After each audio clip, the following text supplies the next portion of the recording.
Hi, this is Curtis All with Sabbath School Coaching, and I thought I'd make a quick video for some of the tips that I've learned over the years, insight that I've gained that could help if you are a new ministry leader or you're returning to lead a ministry for 2018.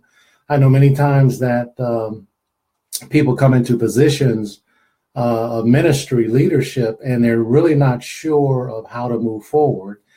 And it could be an intimidating time for some. And sometimes we just get on automatic pilot and we might need to just kind of freshen up our thinking on certain things. So I just want to share three things that I know will help you if you are in ministry leadership. Just three simple things, and I'll give you the short version. First is you do have to create an environment of teamwork. Many times we forget that the people that are part of our ministry teams are all volunteers. Generally speaking, no one is getting paid. They're volunteering their time, sometimes their resources, and we have to create a culture where that is appreciated for what it is. So we need to foster and a real sense of teamwork. Now, one of the ways as a ministry leader that we foster that sense of teamwork is to lead by example, which simply means I never ask someone to do something I'm not willing to do myself, or I'll never ask someone to do the hard part while I take the easy part. I should lead by example. And I'm going to talk about that in more detail about what that means. But at the very least, I should show up and be a part of everything that's happening. Never let it be said that you are not really involved in your ministry. If you've accepted the position, then take that position as something that God has given you to do, that it is something that he has placed in your hand, that one day he'll ask, hey, what'd you do with that? What did you do with that 5 or 10 or that one talent of simply leading that ministry? Did you bury it in the sand or did you increase it? And one way we increase it is by building a team to accomplish whatever it is that our mission entails. One of the things that I learned over the years of my leadership experience in ministry is that I must celebrate those who are helping to do this work. We don't do things for applause, but as I mentioned earlier, that everyone's a volunteer. It is good to affirm their contribution to whatever it is that you're doing. So celebrate your team. When I was a Sabbath school superintendent, I started an annual thing where we would bring at the end of the year, all of our Sabbath school ministry team members, teachers, superintendents, everyone, secretaries, and of course I was superintendent at a very large church, so them along with their immediate family, we could have over 100 people, but we would bring them together for a luncheon every year, and we would just celebrate the accomplishment that we had done through the year. We would even go so far to designate our lower division teacher or lower division leader or upper division, even though everyone deserved it, but we just wanted to send a signal that we didn't take for granted the people that were working in our ministry team. So celebrate your teams. Let them know that you affirm them. Sometimes our leaders sometimes have so much on their plate, they may not realize the efforts that are being put forth to move these ministries forward. But if you are the leader of a ministry, make that something that you'll do. So number one, you must foster a teamwork environment. You must value the input of everyone. It can't be that this is my job and I'm telling everyone else what to do. That's not how you build a sense of teamwork. Come together as a team, plan as a team. I'll go into more detail maybe on another video of steps you can do to plan for the year, but make sure that everyone is a part of the process.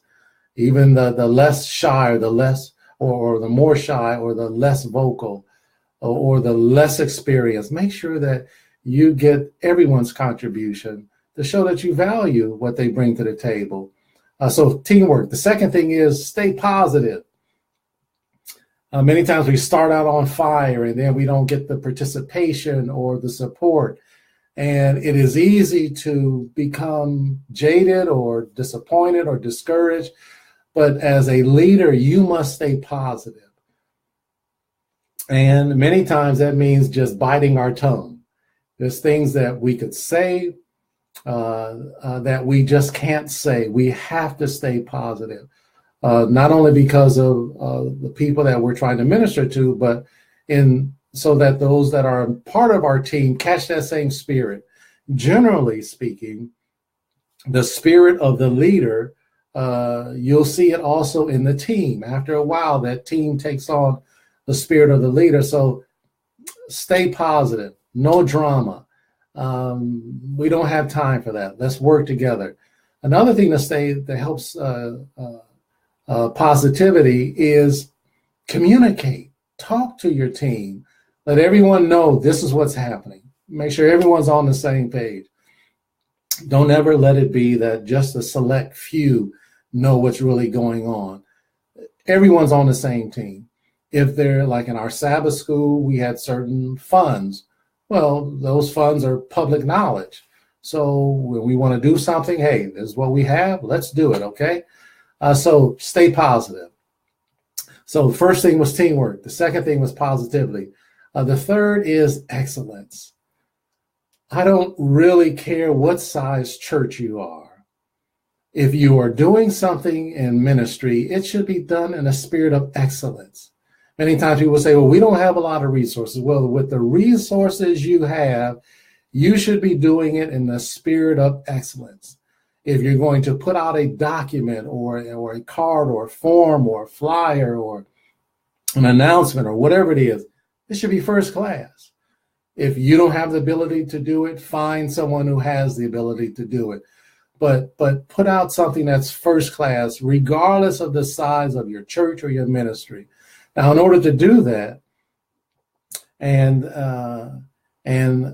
to have a spirit of excellence, you have to do some planning. We just can't fly by the seat of our pants. We have to sit down and say, this is what we're going to accomplish this year.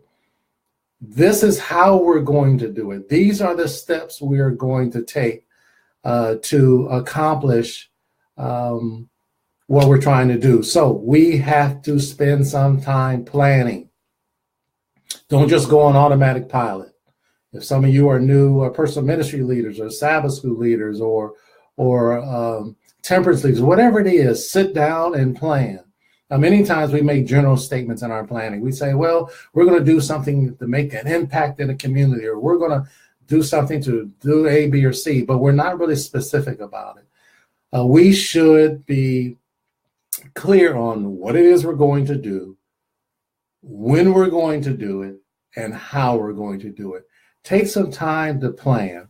If you need some help, some more guidelines, especially if you're in Sabbath school and you're kind of not sure how to go forward, feel free to contact me through my email or messenger, or go to my website, and I'll be happy to share with you whatever resources I have or tips that I have. But this will go a long way. If you remember those three things, build a sense of teamwork.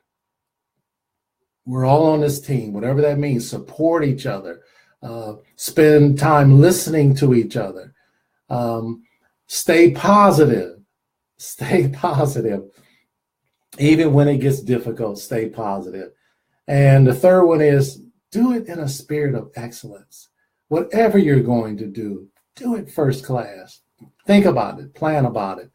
And I'm sure that you'll enjoy 2018 in ministry. If there's any other way I can help you, make sure to let me know.